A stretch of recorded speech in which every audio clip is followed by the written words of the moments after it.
يوم ده ما ترى متين دي مسج كم درالي قريدي ما سه مسج موجود دي يوم ده ما درالي قريد درس يقرأ وكسر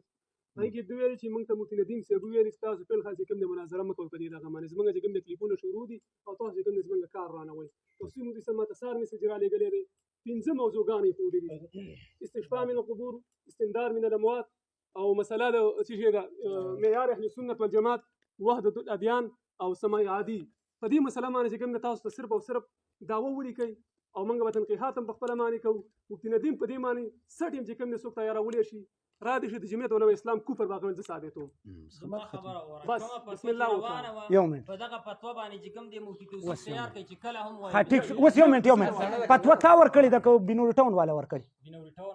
بنور ټاون والا جواب وکړي ته پکې څوک راغلی چې ته جواب کې دا بنور ټاون والا مانی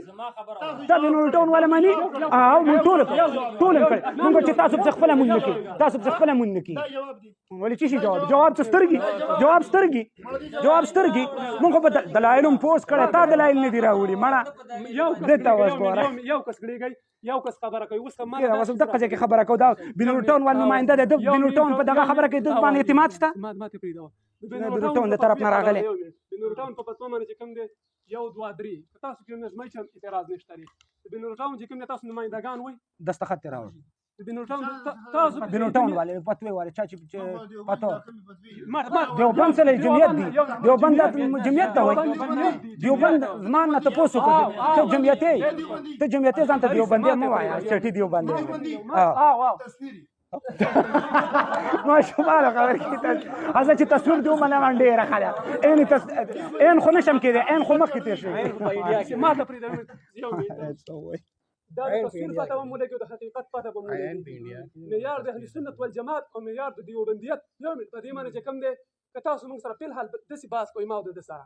که تاسو موږ مفتي ندیم تیارو د دیوبندیت کوم دی د بنور ټاون پته په خپل معنی حل شي چې معیار د اهل سنت والجماعت معلوم شي چې معیار د اهل سنت والجماعت سره پای کې په خپل معنی فتوا حل شو لکنه خپل معنی په چا په موږ کېږي چا په نه